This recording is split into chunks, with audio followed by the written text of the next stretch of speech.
제가 이단과 사입이라는 주제의 설교를 준비하게 된 것은 점점 이 종교계가 혼탁해지고 있고 또 영적인 세계의 이 흐름이 너무 교묘하고 다양해서 복음을 깨달았다고 하는 사람들마저도 이단에 쉽게 미혹이 되기도 하고 또 사이비에 물들기도 하기 때문이에요. 그래서 세상으로부터 불러냄을 받은 성도들, 그리스도인들에게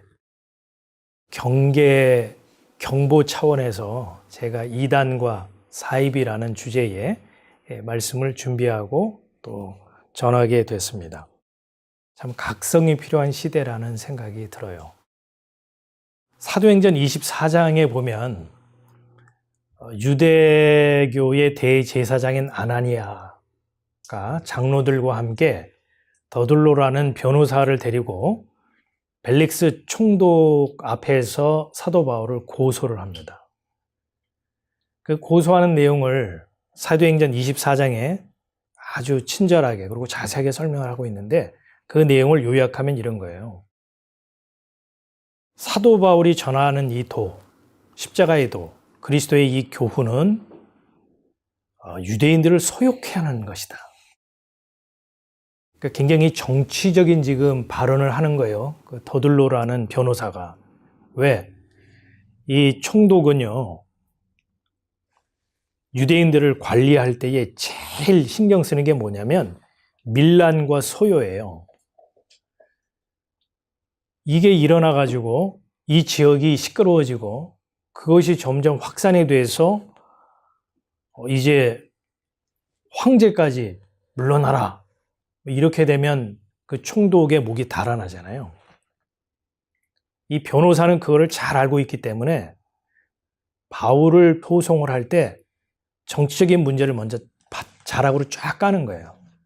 지금 이 사람이 전하고 있는 교훈, 가르침은 우리 유대인들로서는 받아들일 수 없는 유대인을 소욕해 하는 내용이다. 이게 자락을 쫙 깔죠. 그럼 총독의 귀가 솔깃하겠죠. 도대체 이 바울이라는 작자가 무슨 가르침을 전하길래 유대인들을 소동케 하고 소욕해 하는가? 관심을 기울일 거 아니겠습니까? 그리고 나서 이제 종교적인 문제를 싹 얘기를 하는 거예요. 이 사람은 나사렛 이단의 괴수다. 나사렛 이단은 누구를 지칭하는 것일까요? 나사렛 출신의 예수, 이 예수의 분파, 예수의 당의 사도 바울이 괴수다, 우두머리다, 총회장격이다 이러고 나오는 거죠. 그러면 사도 바울이 무슨 교훈을 전했길래 유대교의 대제사장 아나니아와 장로들이 이 변호사를 대동해서 총독 앞에서 바울을 고소했느냐?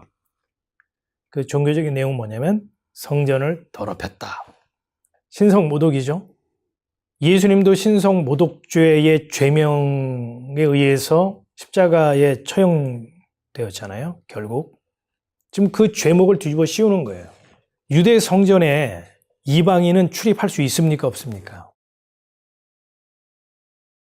그런데 바울이 헬라인들을 데리고 성전에 들어갔다는 거예요. 성전을 더럽혔다. 그리고 우리가 아다시피 바울이 전한 복음이라는 것의 핵심이 뭡니까? 주 예수 그리스도의 십자가 대속의 은혜로 구원을 얻습니다. 그거를 선포했을 거 아니에요. 유대인들의 입장에서 보면 이거는 이단적인 가르침인 거죠. 왜 이단적인 가르침일까요? 유대인들이 생각하고 있는 정통, 유대교의 교리라고 하는 것은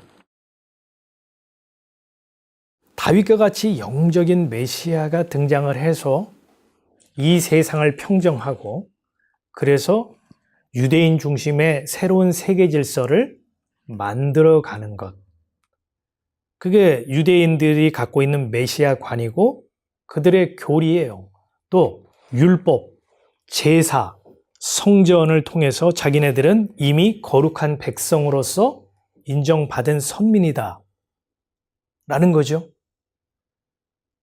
그런데 주 예수 그리스도의 대속의 은혜로 구원을 얻습니다 라는 그 가르침은 인간들은 모두 다 죄인이요 예수 그리스도라고는 어린 양 대속물이 없으면 그 죄로부터 사함을 받지 못하는 존재라는 거잖아요. 그것이 유대교와 이 사도 바울의 교훈과 정면으로 충돌하는 내용이기 때문에 유대교에서는 사도 바울을 가리켜서 성전을 더럽힌 자요 이단이다 이렇게 지금 낙인을 찍어버리는 거죠. 이러한 그 송사에 대해서 이제 사도 바울이 변론을 하거든요. 변론의 내용은 나는 유대인들을 정치적으로 소욕해 하고 밀란을 일으키기 위해서 온 자가 아니다. 내가 예루살렘에 온 지 이제 겨우 12일밖에 안 됐습니다. 12일 동안에 무슨 음모를 꾸미고 사람들의 마음을 도둑질해서 유대인들을 소욕해 하고 그래서 로마 정부에 저항하려 하겠습니까?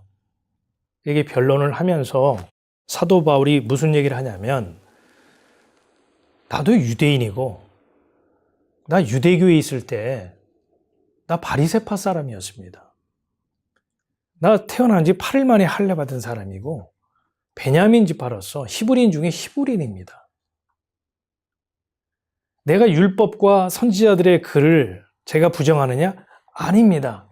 저는 율법과 선지자들이 증거한 그 내용 그대로 예수가 그리스도라는 것을 증거했을 뿐입니다. 그분은 우리 죄를 위해서 고난을 받으셨고 십자가에 죽으셨고 그리고 사망 권세를 깨뜨리고 부활하셨습니다. 제가 그 내용을 전한 것뿐입니다. 라고 사도 바울이 변론을 한 내용이 기록이 되어 있어요.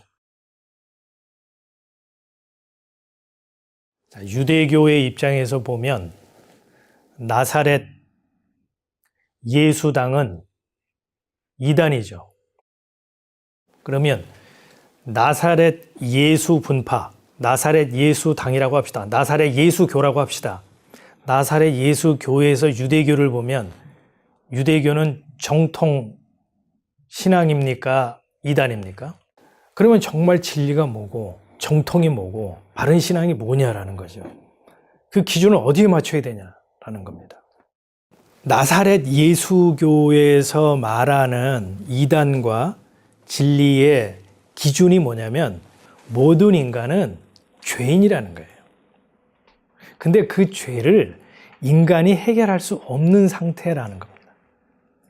그래서 그 인간을 구원하기 위해서는 대속물이 필요한데 그 대속물이 바로 어린 양이신 예수 그리스도다. 그래서 주 예수의 이 대속의 은혜로 구원을 얻는 것이다. 이게 나사렛 예수교의 가장 핵심적인 교리이고 가르침이에요. 이게 사도들과 장로들이 모여서 교회의 입장을 밝힌 내용이 이겁니다. 주 예수의 은혜로 구원 얻는 줄 믿는다. 그 교회의 공식 입장입니다. 그거를 우리는 한마디로 십자가의 도, 십자가의 교훈이라고 말하고 사도들은 그 복음을 목숨을 걸고 전했던 거죠. 자, 그러면 이 유대교에서의 가르침은 뭘까요? 하나님이 주신 모든 것들을요, 사람의 생각으로 다 재단하고 사람의 생각으로 모두 메이크업했다는 거예요. 하나님께서는 율법을 왜 주셨죠? 죄를 깨닫게 하기 위한 용도로 율법을 줬는데 유대인들은 그 율법을 받아서 내가 율법 지킴으로 내가 의로운 자가 될 수 있다. 그래서 이 사람들이 얘기하는 죄라고 하는 것은 속죄일에 짐승 잡아 희생제물 바치면 죄사함 받는다라고 생각을 했고 그들의 정결 예법에 따라서 그 율법을 실천하게 되면 깨끗한 자가 될 수 있다. 우리가 죄를 짓기도 하고 더러워지기도 하고 뭐 이렇게 때가 묻기도 하지만 그들이 하나님이 허락하신 정결 예법대로 실천하게 되면 깨끗하게 해줄 수 있다. 또 하나님께서 성전을 주신 목적이 뭐죠? 지성소에서 하나님께서 너와 내가 만나자라고 만남의 장소를 지정해 주셨지만 성소와 지성소 사이를 가로막고 있는 휘장으로 인하여 그 약속의 장소에 나아갈 수 없는, 그래서 하나님을 아빠, 아버지라 부를 수 없는 고아의 신세라는 것을 말씀하기 위해서 성전을 주셨거든요. 근데 유대인들은 그 성전을 어떤 용도로 써먹었죠? 너희들은 이런 거 없잖아. 나는 선민이야. 우리는 특별한 백성으로서 거룩한 백성이기 때문에 우리에게 하나님께서 성전을 지으라 말씀하셨고 우리에게 허락한 선물이야. 그래서 그 성전을 그 사람들은 생명보다 더 귀하게 여겼죠. 그러니까 하나님께서 원래 주셨던 목적과 다르게 죄된 인간의 본성이 갖고 있는 그 방식대로 율법을 이해하고 제사를 드렸고 성전을 이해하고 떠받들었던 거죠. 그래서 예수님께서 유대교를 향하여 사단의 회, 또 그렇게 율법을 철저히 지키고 윤리도덕적으로 모범이 되는 바리새파 사람들을 향해서 화 있을진저 회칠한 무덤이요 독사이 새끼들아 이 마귀자식들아 이렇게 질타를 하셨던 겁니다. 그러니까 예수님의 입장에서 보면 유대교가 이단인데 왜 이단이냐? 예수 그리스도의 십자가의 대속을 인정하지 않고 부정하기 때문이죠. 나사렛 예수교 이외의 모든 종교가 갖고 있는 공통점이 뭐예요? 인과예요. 내가 진리를 향해서 나아가는 겁니다. 내가 진리를 찾아 나아가는 거예요. 내가 하기 나름이에요. 진리에 도달하고 진리를 깨닫고 하는 것은 내 하기 나름이라고. 유대교도 마찬가지고 불교는 뭐 가장 그런 쪽의 대표적인 종교고 이슬람, 기타 모든 종교들, 뭐 샤머니즘 이런 거 다 보세요. 인간이 달에게 빌고 태양에게 빌고 고목나무에 빌고 바위에 정성껏 빌면 나에게 행복이 보상으로 주어지고 무탈한 삶을 살 수 있다. 뭐 유대교나 다른 뭐 종교나 심지어 샤머니즘이나 다 똑같은 그런 그 패턴, 그 틀을 가지고 신을 숭배하고 있다고. 그런 의미에서 이 세상의 모든 종교, 아니 이 세상 자체가 다 뭡니까? 나사렛 예수교 입장에서 보면 다 이단인 거예요. 그 이단에 빠져있던 사울을 예수님께서 건져내어 나사렛 예수교의 총회장이 되게 하셨던 거죠. 이제 우리가 나눈 얘기를 정리해보면 뭐가 이단이냐? 지금 나사렛 예수교 입장에서 지금 말을 하는 겁니다. 죄를 거론하지 않는 곳은 문제가 있습니다. 죄인을 언급하지 않는 곳은 문제가 있어요. 또 그 죄를 인간이 해결할 수 있다고 말하는 곳은 문제가 있는 거예요. 그 죄는 인간으로서는 해결할 수 없다. 울어도 안 되고 힘써도 안 되고 굶어도 안 되고 머리 깎아도 안 되고 산에 들어가도 안 되고 수도원에 들어가도 안 되고 자기가 자기 몸을 자해해도 안 돼요. 그 죄 문제는 오로지 대속물이신 어린 양 예수 그리스도의 죽음으로만 가능한 것이다. 요 얘기가 빠진 곳은 이단인 것이죠. 주 예수의 은혜로 구원을 얻는 줄 믿습니다. 이게 진리예요. 이게 정통이라고. 또 하나 이단의 기준이 뭘까요? 유대교에서는 힘 있는 영웅 같은 메시아가 와서 이 세상을 평정하고 유대인 중심의 지상 낙원을 이루는 것, 생각했잖아요. 예수님, 나사렛 예수교의 주장은 뭐죠? 가르침은 뭐죠? 내 나라는 이 세상에 속한 것이 아니다. 요한복음 18장 36절에서 예수님 말씀하셨잖아요. 사도들이 계속 얘기하고, 사실 구약에서도 얘기한 게 뭐냐면 성도가 이 땅에서 살아가는 것은 어떠한 삶이다? 나그네의 삶이다 그랬죠. 성경에 분명히 선지자들이 얘기를 했고 구약에서부터 말을 했는데도 불구하고 유대교와 기타 모든 종교는 지상 낙원을 얘기를 합니다. 이 세상의 방식은 전혀 문제가 없다는 거예요. 그러니까 인과율은 전혀 문제가 없다는 거예요. 그 얘기를 못해요. 문제가 있다는 말을 못해. 왜? 이미 이단에 푹 젖어 있고 빠져 있기 때문에 그거를 인식하지를 못합니다. 이 땅의 지상 낙원을 이루자고 하는 대표적인 이단이 어디죠? 여호와 증인이에요. 그럼 여호와 증인만 그 얘기를 하느냐? 목사님들도 하고 신학자도 한다는 얘기예요. 예수님의 얘기하고 정면으로 배치되죠. 예수님께서는 내 나라는 이 세상에 속한 것이 아니다 말씀하셨어요. 그 의미는 여러 의미가 있죠. 이 세상의 방식과 인과와 나라고 하는 이 은혜는 같이 하나 될 수 없어. 같이 손잡을 수 없어. 둘 중에 하나는 철거를 해야 되겠지. 뭐 이런 의미도 있고요. 또 이 세상에 지금 굴러가고 있는 이 풍습들, 이루어지고 있는 모든 작태들, 예를 들면 나라가 있고 교회가 있지 뭐 이렇게 주장하는 사람들 많이 있죠.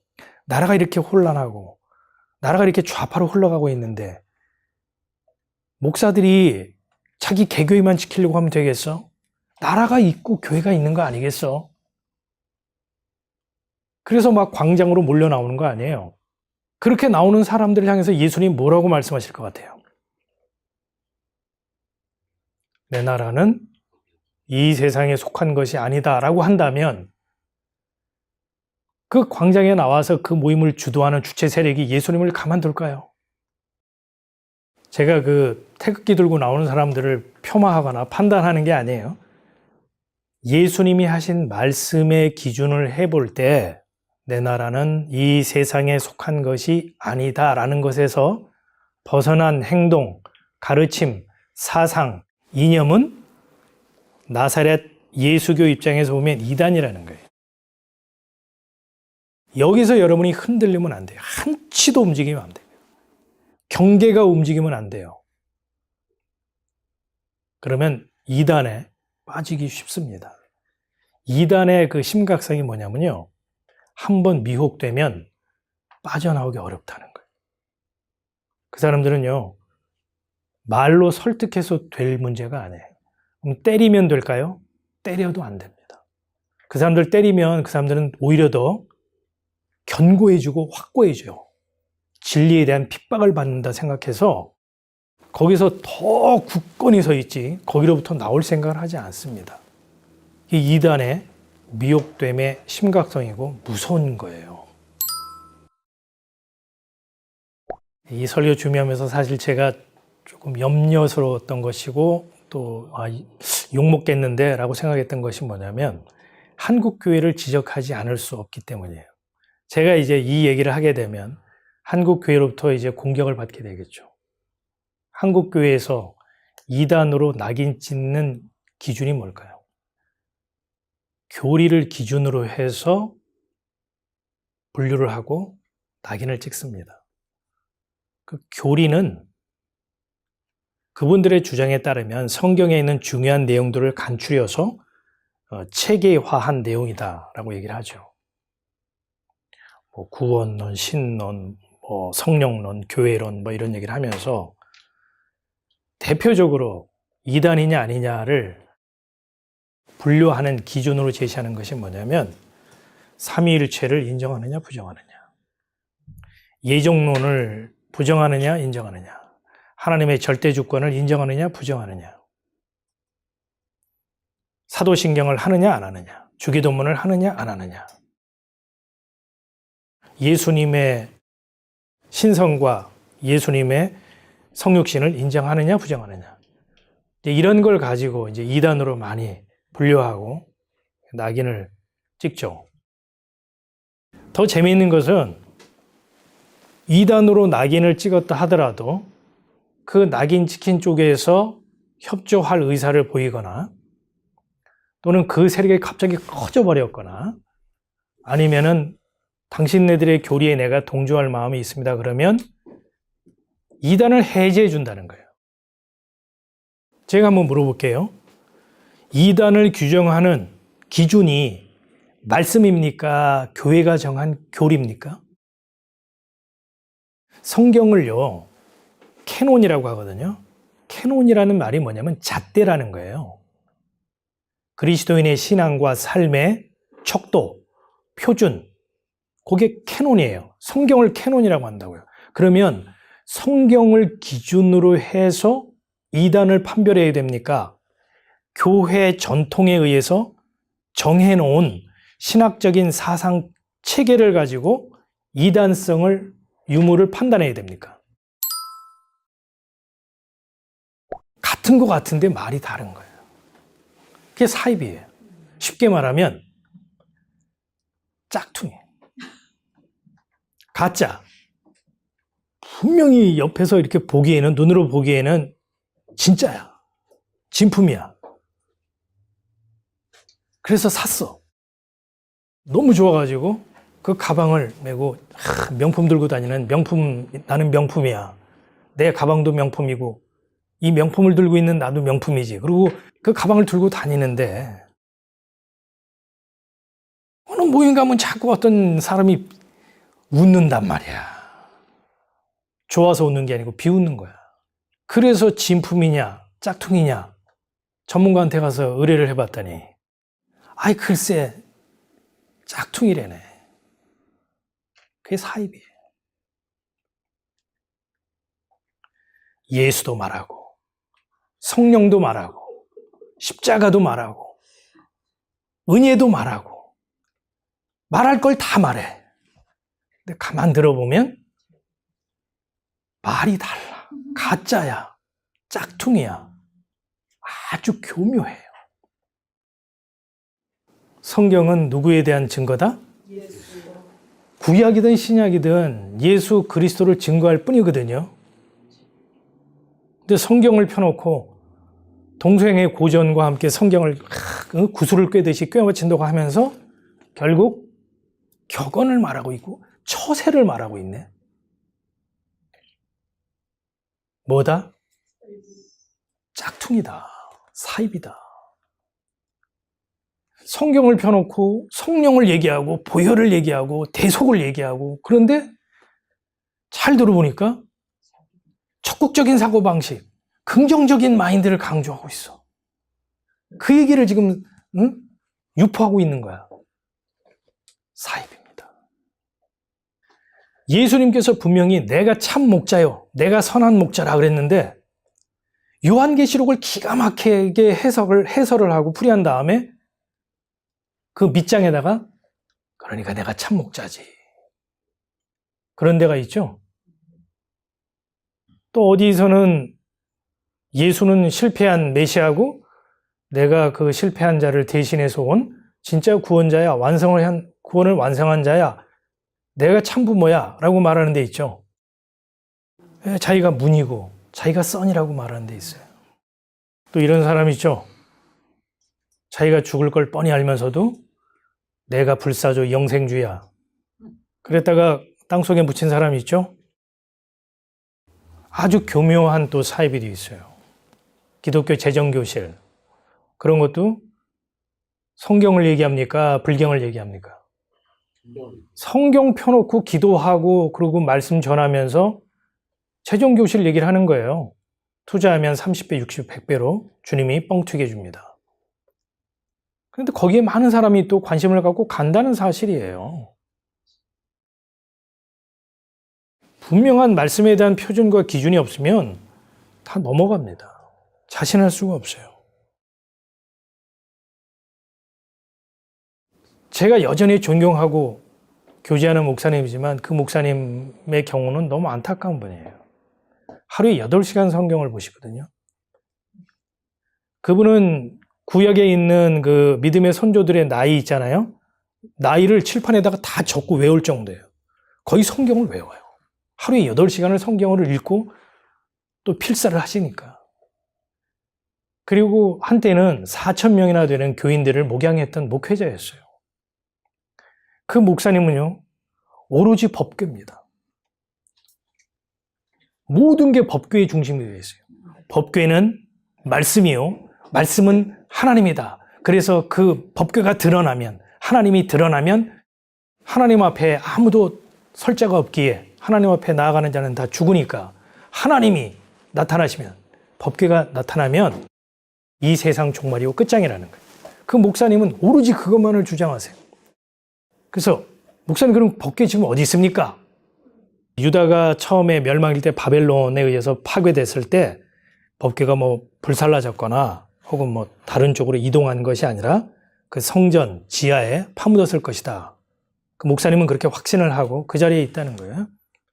그러면서 이스라엘이 이제 그 자리를 회복하게 되고 거기에 성전을 지으면서 지하 공사를 하게 되면 법궤가 나타날 것이고 법궤가 나타나면 하나님이 나타난 것이기 때문에 세상은 심판과 함께 종말이 오는 것이다. 그 말 들으면 여러분 귀가 솔깃하죠? 안 그렇습니까? 그래서 제가 질문을 했어요. 목사님, 그러면 요한계시록 11장에 보면 하늘에 하나님의 성전이 있고 그 성전 안에 하나님의 언약궤가 있다고 기록되어 있는데 그럼 어떻게 된 겁니까? 하늘 성전에 있다는데요. 그 땅, 저 예루살렘 그 땅 아래에 붙여 있는 게 아니고. 그랬더니 그 목사님 하시는 말씀이, 그래서 요한계시록은 성경이 아니라는 겁니다. 베드로 전후서 또 디도서에 보면 이단에 대한 언급이 나오거든요. 이건 누구에게 하고 있냐면 이단의 바다에 그 수렁에 빠져 있던 자들을 주께서 건져냄으로 교회되게 하신 자들, 부르심을 받은 자들, 성도들에게 이단에 대한 얘기를 사도가 하고 있다는 거예요. 경계의 말씀이죠. 너희가 그 자리로부터 불러냄을 받은 거룩한 백성이요 성도이다. 진리의 말씀 안에 굳건히 서 있어라. 어떤 상황에서 또 너희들을 노략질하는 이리같이 와서 너희들의 신앙을 흔들고 미혹하고 홀리게 할 때 절대 가지 마라. 딴 길로 가지 마라. 나사렛 예수의 진리, 그 가르침 안에 굳건히 서 있어라. 다시 이단으로 돌아가면 멸망길이다. 사도가 그 얘기를 하고 있는 거예요. 자, 그런 의미에서 우리가 고린도전서 3장 말씀을 한번 읽고 마치겠습니다. 내게 주신 하나님의 은혜를 따라 내가 지혜로운 건축자와 같이 터를 닦아두매 다른 이가 그 위에 세우나 그러나 각각 어떻게 그 위에 세우기를 조심할지니라.